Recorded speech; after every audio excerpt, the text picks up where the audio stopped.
Hello, my darling, and welcome to today's story time. Thank you so much for hanging in there with me on this series. I looked back and saw that we started the series on January 7th, 2019. Definitely embarrassing. You guys have hung in there for so long. And I know I have a tendency to do that with, well, all of our series. So I hope that this is the start of us finishing stories, starting stories you guys actually want to hear, and, actually seeing this channel grow this year. So I would love to move from my full-time job at home to providing ASMR content all of the time. I don't know if many of you do know this, but my channel is available on all podcast channels like Spotify, Apple Podcast, etc. So if you would prefer to listen with your screen dark or on your favorite podcast app, just search for Tome by Tome ASMR. And now, on with our story time. Chapter 16. A procession. I should wish to place upon record here our gratitude to all our friends upon the Amazon for the very great kindness and hospitality which was shown to us upon our return journey. Very particularly, I would like to thank Senor Penalosa and other officials of the Brazilian government for the special arrangements by which we were helped upon our way, and Senor Pariah of Para, to whose forethought we owe the complete outfit for a decent appearance in the civilized world, which we found ready for us at that town. It seemed a poor return for all the courtesy which we encountered, that we should deceive our hosts and benefactors, but under the circumstances, we really had no alternative, and I hereby tell them that they will only waste their time and their money if they attempt to follow upon our traces. Even the names have been altered in our accounts, and I am very sure that no one, from the most careful study of them, could come within 1,000 miles of our unknown land. The excitement which had been caused through those parts of South America which we had to traverse was imagined by us to be purely local, and I can assure our friends in England that we had no notion of the uproar which the mere rumor of our experiences had caused through Europe. It was not until the Ivernia was within 500 miles of Southampton that the wireless messages from paper after paper and agency after agency, offering huge prices for a short return message as to our actual results, showed us how strained was the attention, not only of the scientific world, but of the general public. It was agreed among us, however, that no definite statement would be given to the press until we had met the members of the Zoological Institute, since, as delegates, it was our clear duty to give our first report to the body from which we had received our commission of investigation. Thus, although we found Southampton full of pressmen, we absolutely refused to give any information which had the natural effect of focusing public attention upon the meeting. This was advertised for the evening of November 7th. For this gathering, the Zoological Hall, which had been the scene of the inception of our task, was found to be far too small, and it was only in the Queen's Hall in Regent Street that accommodation could be found. It is now common knowledge the promoters might have ventured upon the Albert Hall, and still found their space too scanty. It was for the second evening after our arrival that the great meeting had been fixed. For the first, we had each, no doubt, our own pressing personal affairs to absorb us. Of mine, I cannot yet speak. It may be that as it stands further from me, I may think of it, and even speak of it, with less emotion. I have shown the reader in the beginning of this narrative where lays the springs of my action. It is but right, perhaps, that I should carry the tale and show also the results. And yet the day may come when I would not have it otherwise. At least I've been driven forth to take part in a wondrous adventure, and I cannot but be thankful to the force that drove me. And now, I turn to the last supreme eventful moment of our adventure. As I was racking my brain as to how I should best describe it, my eyes fell upon the issue of my own journal for the morning of the 8th of November, with the full and excellent account of my friend and fellow reporter, McDonough. What can I do better than transcribe his narrative, headlines and all?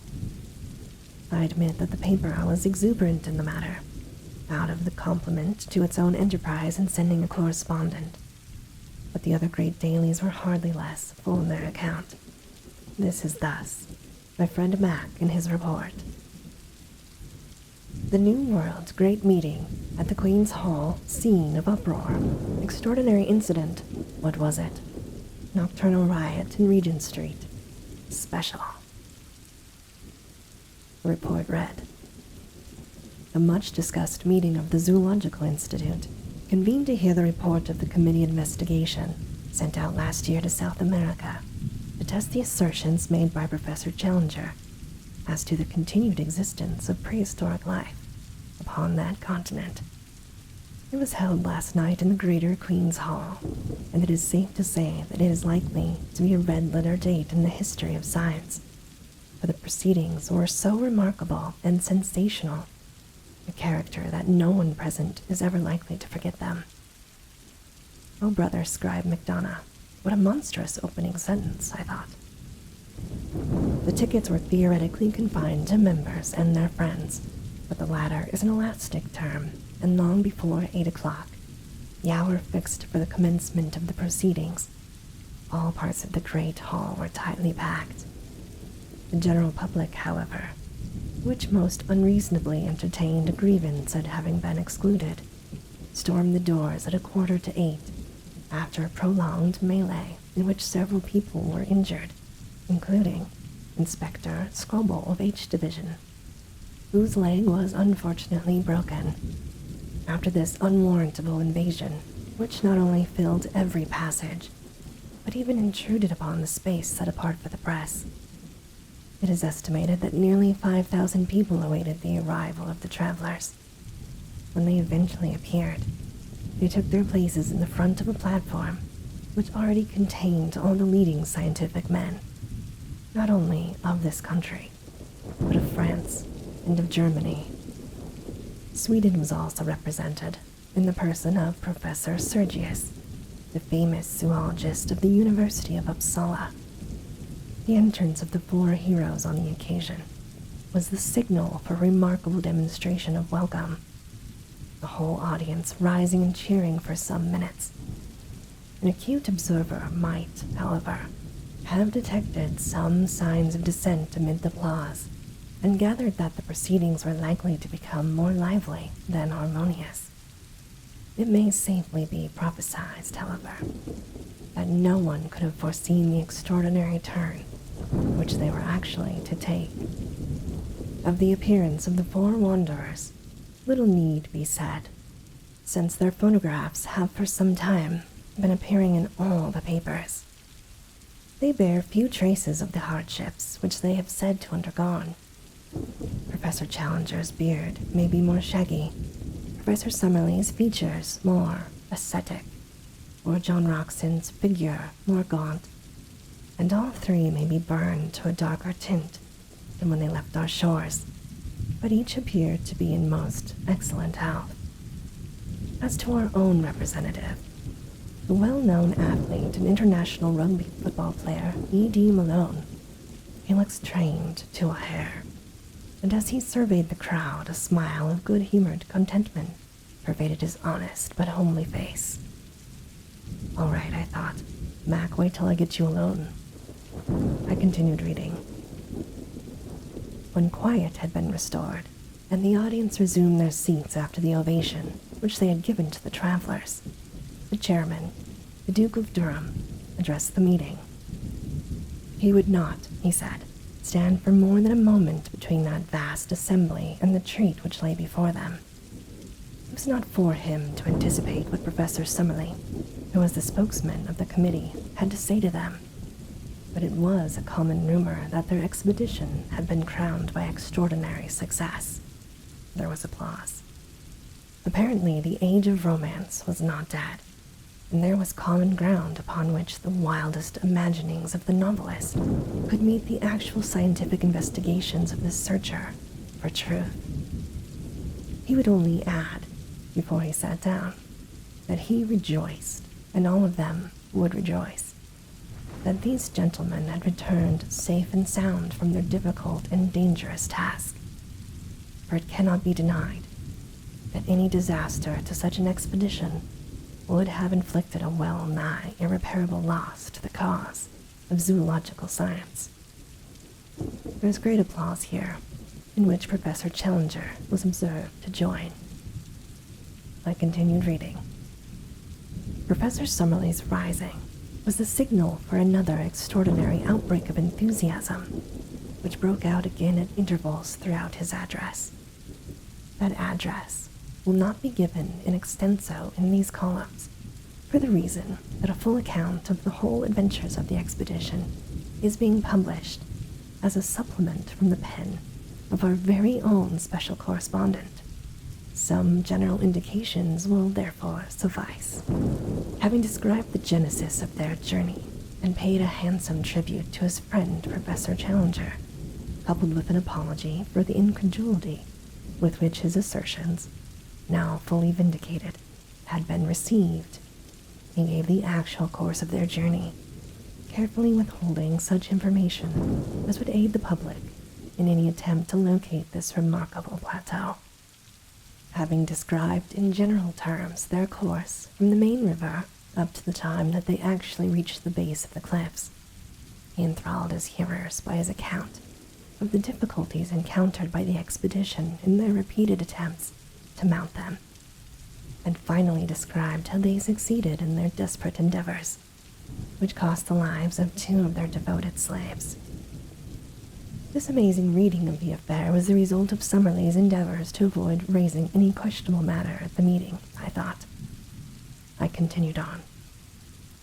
Having conducted his audience in fancy to the summit, and marooned them there by reason of the fall of the bridge, the professor proceeded to describe both the horrors and the attractions of that remarkable land. Of personal adventures, he said little, but laid stress upon the rich harvest reaped by science in the observations of the wonderful beast, bird, insect, and plant life of the plateau, particularly rich in the Coleoptera and the Lepidoptera. 46 new species of the one and 94 of the other had been secured in the course of just a few weeks. It was, however, in the larger animals, and especially in the larger animals supposed to have been long extinct, that the interest of the public was naturally centered. Of these he was able to give a goodly list, but had little doubt that it would be largely extended when the place had been more thoroughly investigated. He and his companions had seen at least a dozen creatures, most of them at a distance, which corresponded with nothing at present known to science. These would in time be duly classified and examined. He instanced a snake, the cast of skin of which, deep purple in color, was 51 feet in length, and mentioned a white creature, supposed to be a mammalian, which gave forth well-marked phosphorescence in the darkness. Also a large black moth, the bite of which was supposed by the Indians to be highly poisonous. Setting aside these entirely new forms of life, the plateau was very rich in known prehistoric forms, dating back in some cases to early Jurassic times. Among these he mentioned the gigantic and grotesque Stegosaurus, seen once by Mr. Malone at a drinking place by the lake, and drawn in the sketchbook of that adventurous American who had first penetrated this unknown world. He described also the iguanodon and the pterodactyl, 2 of the first of the wonders which they had encountered. He then thrilled the assembly by some account of the terrible carnivorous dinosaurs which had on more than one occasion pursued members of the party, and which were the most formidable of all the creatures which they had encountered. Thence he passed on to the huge and ferocious bird, the thoracus, and to the great elk which still roams upon this upland. It was not, however, until he sketched the mysteries of the central lake that the full interest and enthusiasm of the audience were aroused. One had to pinch oneself to be sure that one was awake as one heard this sane and practical professor in cold, measured tones, describing the monstrous, three-eyed fish lizards and the huge water snakes which inhabit this enchanted sheet of water. Next, he touched upon the Indians, and upon the extraordinary colony of anthropoid apes, which might be looked upon as an advance upon the Pithecanthropus of Java, and is coming therefore nearer than any other known form to that hypothetical creation, the missing link. Finally, he described, amongst some merriment, the ingenious but highly dangerous aeronautic invention of Professor Challenger, and wound up a most memorable address by an account of the methods by which the committee did at last find their way back to civilization. It had been hoped that the proceedings would end there, and that a vote of thanks and congratulation moved by Professor Sergius of Uppsala University would be duly seconded and carried. But it was soon evident that the course of events was not destined to flow so smoothly. Symptoms of opposition had been evident from time to time during the evening, and now Dr. James Illingworth of Edinburgh rose in the center of the hall. Dr. Illingworth asked whether an amendment should be taken before resolution. The chairman said, "Yes, sir, if there must be an amendment." Dr. Illingworth, "Your Grace, there must be an amendment." Then the chairman, "Then let us take it at once." Professor Summerlee sprung to his feet. "Might I explain, Your Grace, that this man is my personal enemy, ever since our controversy in the Quarterly Journal of Science as to the true nature of Abibius?" The chairman said, "I fear I cannot go into personal matters. Proceed." Dr. Illingworth was imperfectly heard in part of his remarks on account of this strenuous opposition of the friends of the explorers. Some attempts were also made to pull him down. Being a man of enormous physique, however, and possessed of a very powerful voice, he dominated the tumult and succeeded in finishing his speech. It was clear, from the moment of his rising, that he had a number of friends and sympathizers in the hall, though they formed a minority in the audience.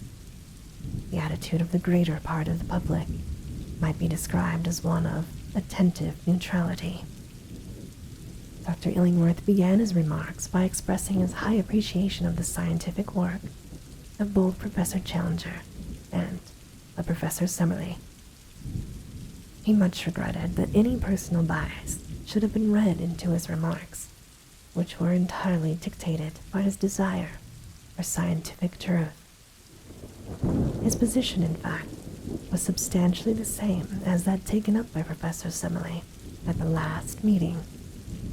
At that last meeting, Professor Challenger had made certain assertions which had been queried by his colleague.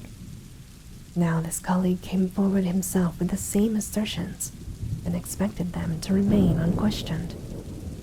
Was this reasonable? Yes, now in prolonged interruption, during which Professor Challenger was heard from the press box, asking to leave from the chairman to put Dr. Illingworth into the street. A year ago, one man said certain things. Now 4 men said other and more startling things. Was this to constitute a final proof for the matters in question, or of the most revolutionary and incredible character? There had been recent examples of travelers arriving from the unknown, with certain tales which had been too readily accepted. Was the London Zoological Institute to place itself in this position? He admitted that the members of the committee were men of character, that human nature was very complex. Even professors might be misled by the desire for notoriety. Like moths, we all love best to flutter in the light. Heavy game shots like to be in a position to cap the tails of their rivals, and journalists were not averse from sensational coups, even when imagination had to aid fact in the process. Each member of the committee had his own motive for making the most of his results. Shame, shame. He had no desire to be offensive. "You are," was the interruption. The corroboration of these wondrous tales was really of the most slender description. What did it amount to? Some photographs. Was it possible that in this age of ingenious manipulation, photographs could be accepted as evidence? What more? We have a story of a flight and a descent by ropes which precluded the production of larger specimens. It was ingenious, but not convincing. It was understood that Lord John Roxton claimed to have the skull of a Phororachus. He could only say that he would like to see that skull. Then Roxton said, "Is this fellow calling me a liar?" To which there was much uproar. Then the chairman, "Order, order. Dr. Illingworth, I must direct you to bring your remarks to a conclusion and to move your amendment." Dr. Illingworth said, "Your Grace, I have more to say, but I bow to your ruling. I move, then, that, while Professor Summerlee be thanked for his interesting address, the whole matter shall be regarded as non-proven, and shall be referred back to a larger, and possibly more reliable, committee of investigation." It is difficult to describe the confusion caused by this amendment. A large section of the audience expressed their indignation at such a slur upon the travelers by noisy shouts of dissent and cries of, "Don't put it, withdraw, turn him out." On the other hand, malcontents, and it cannot be denied that they were fairly numerous, cheered for the amendment with cries of "order," "chair," and "fair play." A scuffle broke out in the back benches, and blows were freely exchanged among the medical students who crowded that part of the hall. It was only the moderating influence of the presence of large numbers of ladies which prevented an absolute riot. Suddenly, however, there was a pause, a hush, and then complete silence. Professor Challenger was on his feet. His appearance and manner were arresting, and as he raised his hand for order, the entire audience settled down expectantly to give him a hearing. He spoke. It will be within the recollection of many present that similar foolish and unmannerly scenes marked the last meeting at which I was able to address. On that occasion, Professor Summerlee was the chief offender, and though he is now chastened and contrite, the matter could not be entirely forgotten. I have heard tonight similar and even more offensive sentiments from the person who has just sat down, and although it is a conscious effort of self-effacement to come down to that person's mental level, I will endeavor to do so in order to allay any reasonable doubt which could possibly exist in the minds of anyone. There was laughter and interruption. He continued, "I need not remind this audience that, although Professor Summerlee, as the head of the Committee of Investigation, has been put up to speak tonight, still it is I who am the prime real mover in this business, and that it is mainly to me that any successful result must be ascribed. I have safely conducted these three gentlemen to the spot mentioned, and I have, as you have heard, convinced them of the accuracy of my previous account. We had hoped that we should find upon our return that no one was so dense as to dispute our joint conclusions. Warned, however, by my previous experience, I have not come without such proofs as may convince a reasonable man. As explained by Professor Summerlee, our cameras have been tampered with by the 8 men when they ransacked our camp, and most of our negatives ruined. There were jeers, laughter, and another "tell us" from the back. I've mentioned the 8 men, and I cannot forbear from saying that some of the sounds which now meet my ears bring back most vividly to my recollection my experiences with those interesting creatures. There was laughter. In spite of the destruction of so many invaluable negatives, there still remains in our collection a certain number of corroborative photographs showing the conditions of life upon the plateau. Did they accuse them of having forged these photographs? There was a voice saying yes, and considerable interruption which ended in several men being put out of the hall. He continued. The negatives were open to the inspection of experts. What other evidence had they? Under the conditions of their escape, it was naturally impossible to bring a large amount of baggage. But they have rescued Professor Summerlee's collections of butterflies and beetles, containing many new species. Was this not evidence? There were several voices saying no. Dr. Illingworth rose. Our point is that such a collection might have been made in other places than a prehistoric plateau. There was applause. Then Professor Challenger said, No doubt, sir. We have to bow to your scientific authority. Although I must admit that the name is unfamiliar. Passing then both the photographs and the entomological collection, I come to the varied and accurate information which we bring with us upon points which have never before been elucidated. For example, upon the domestic habits of the pterodactyl, we can throw a flood of light. I can exhibit to you from my portfolio a picture of that creature, taken from life, which would convince you. Dr. Illingsworth interrupted. No picture could convince us of anything. Then Challenger said, You would require to see the thing itself? He replied, Undoubtedly. Then Professor Challenger said, And you would accept that? Dr. Illingworth laughed. Beyond a doubt. It was at this point that the sensation of the evening arose, a sensation so dramatic that it can never have been paralleled in the history of scientific gatherings. Professor Challenger raised his hand in the air as a signal, and at once our colleague, Mr. Ed Malone, was observed to rise and to make his way to the back of the platform. An instant later, he reappeared in company of a giant man, the two of them bearing between them a large square packing case. It was evidently of great weight, and was slowly carried forward and placed in front of the professor's chair. All sound had hushed in the audience, and everyone was absorbed in the spectacle before them. Professor Challenger drew off the top of the case, which formed a sliding lid. Peering down into the box, he snapped his fingers several times and was heard from the press seat to say, Come then, my little pretty, in a coaxing voice.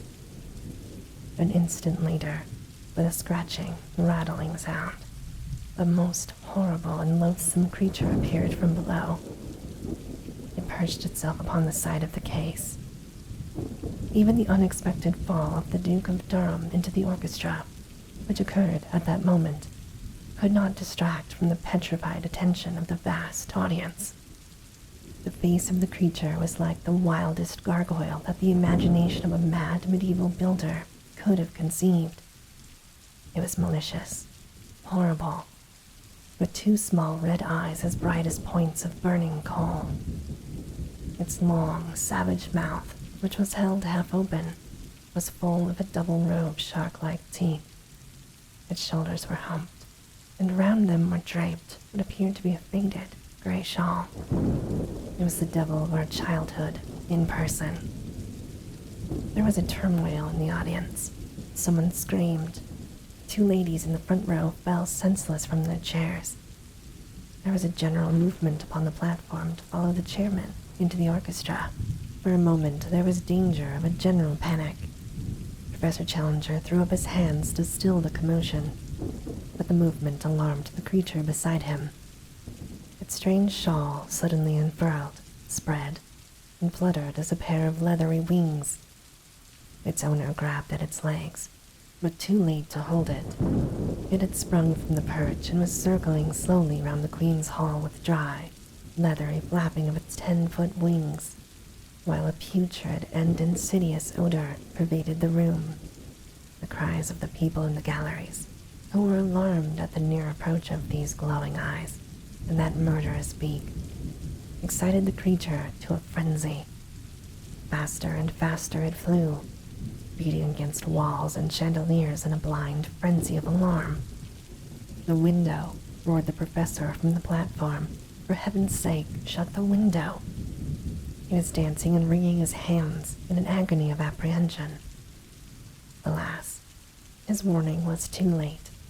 In a moment, the creature, beating and bumping along the wall like a huge moth within a glass shade, came upon the opening, squeezed its hideous bulk through, and was gone.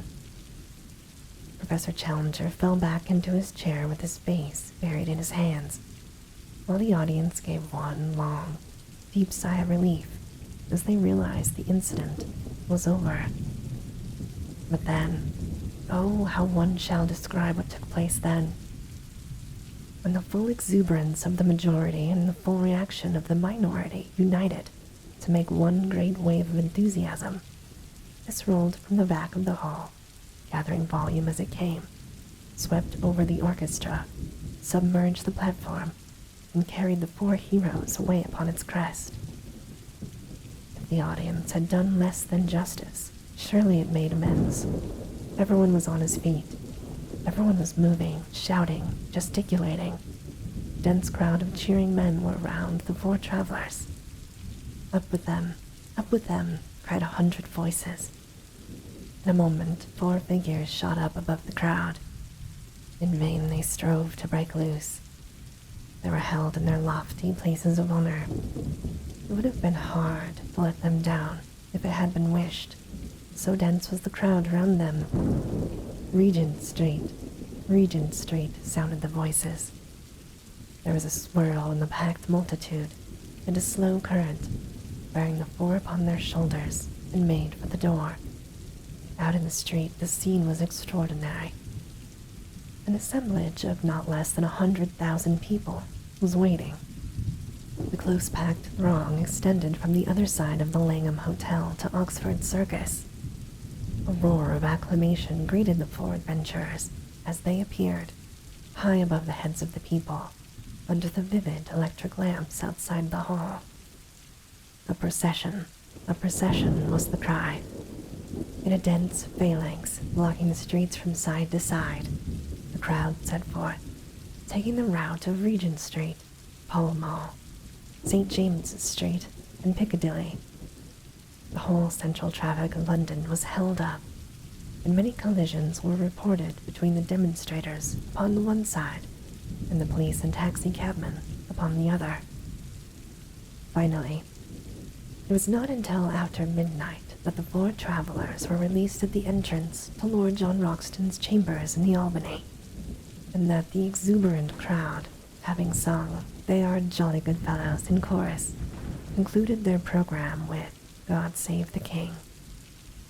So ended one of the most remarkable evenings that London has seen for a considerable time. So far, my friend MacDonough, and it may be taken as a fairly accurate, if florid, account of the proceedings. As to the main incident, it was a bewildering surprise to the audience, but not, I need hardly say, to us.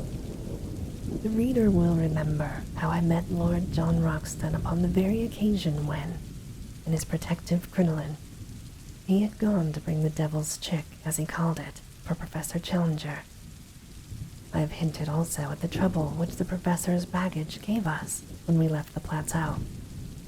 And had I described our voyage, I might have said a good deal of the worry we had to coax with putrid fish, the appetite of our filthy companion.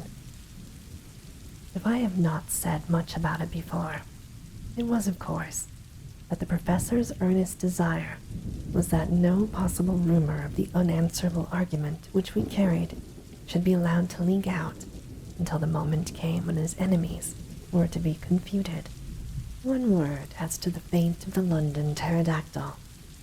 Nothing can be said to be certain upon this point. There is the evidence of 2 frightened women that had perched upon the roof of the Queen's Hall and remained there like a diabolical statue for some hours.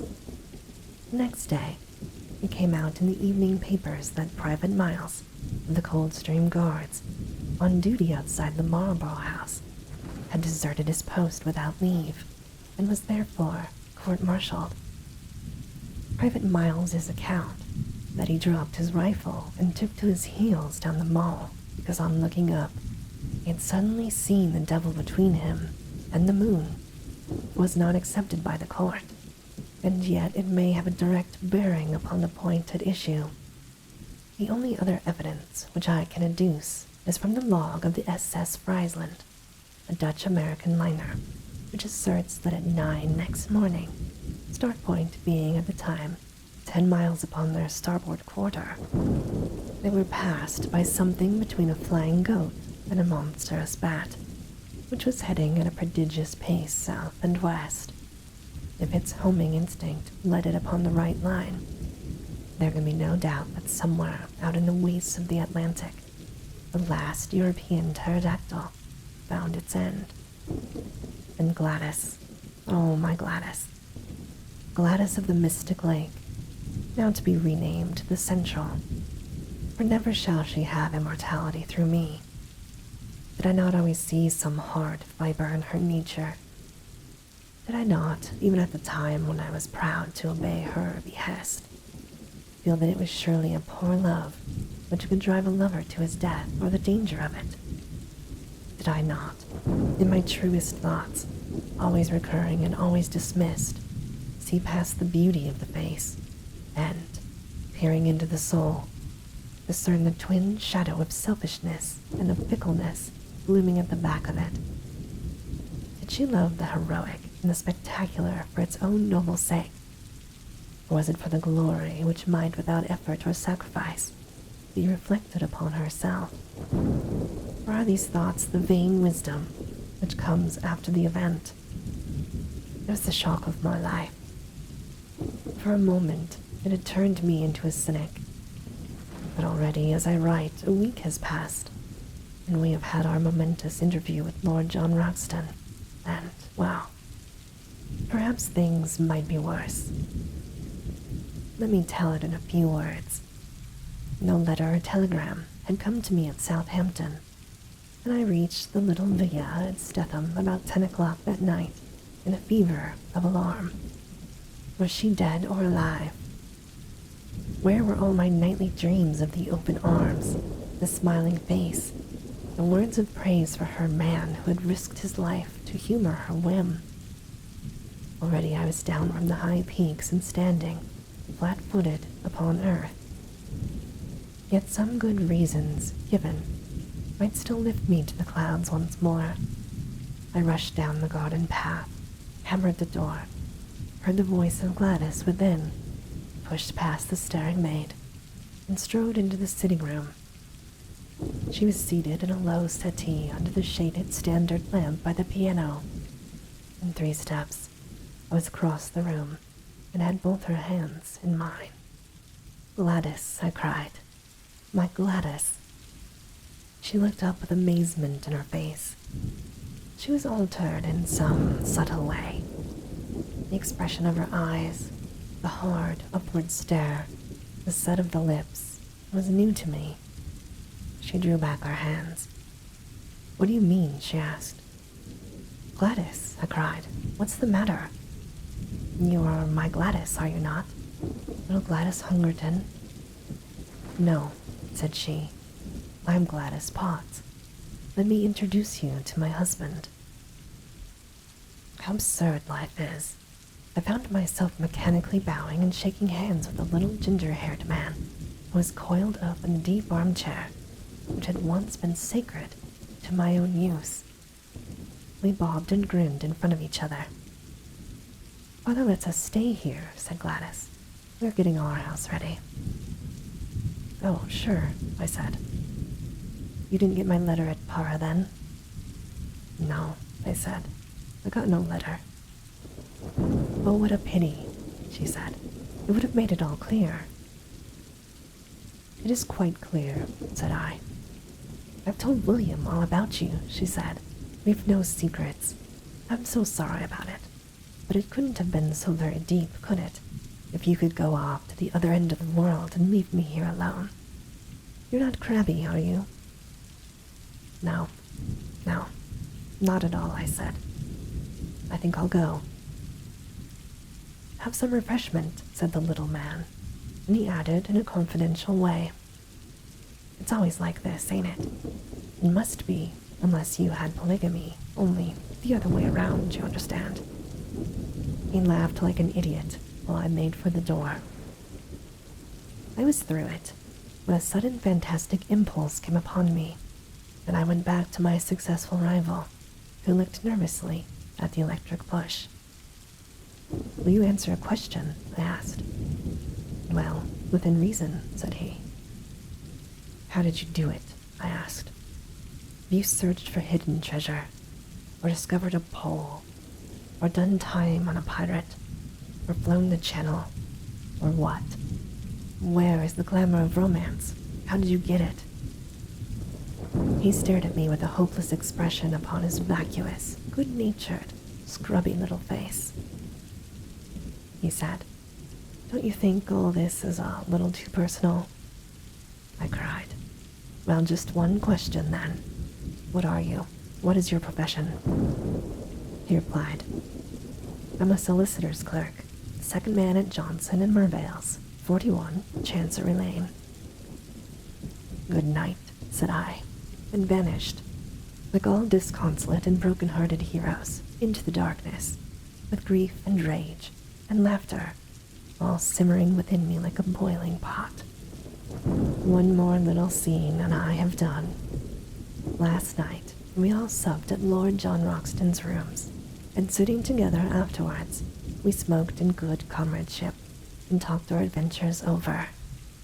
It was strange, under these altered surroundings, to see the old, well-known faces and figures. There was Challenger, with his smile of condescension, his drooping eyelids, his intolerant eyes, his aggressive beard, his huge chest, swelling and puffing as he laid down the law to Summerlee. And Summerlee, too, there he was with his short briar between his thin mustache and his gray goat's beard. His worn face protruded in eager debate as he queried all Challenger's propositions. Finally, there was our host, with his rugged eagle face and his cold, blue, glacier eyes, with always a shimmer of devilment and of humor down in the depths of them. Such is the last picture of them that I have carried away. It was after supper in his own sanctum, a room of the pink radiance and the innumerable trophies, that Lord John Roxton had something to say to us. From a cupboard, he had brought an old cigar box, and this he laid before him on the table. There's one thing, he said, that maybe I should have spoken about before this, but I wanted to know a little more clearly where I was. No use to raise hopes and let them down again, but it's facts, not hopes, with us now. You may remember that day we found the pterodactyl rookery in the swamp. Well, something in the lie of the land took my notice. Perhaps it has escaped you, so I will tell you. It was a volcanic vent full of blue clay. The professors nodded. Well now, in the whole world, I've only had to do with one place that was a volcanic vent of blue clay. That was the great De Beers diamond mine of Kimberley. So you see, I got diamonds into my head. I rigged up a contraption to hold off those stinking beasts, and I spent a happy day there with a spud. This is what I got. He opened his cigar box, and tilting it over, he poured about 20 or 30 rough stones, varying from the size of beans to that of chestnuts onto the table. He continued, Perhaps you think I should have told you then. Well, so I should. Only I know that there are a lot of traps for the unwary, and that stones may be of any size and yet of little value, where color and consistency are clean off. Therefore, I brought them back, and on the first day at home I took one round to Spinks, and I asked him to have it roughly cut and valued. He took a pillbox from his pocket and spilled out of it a beautiful, glittering diamond, one of the finest stones I have ever seen. There's the result, he said.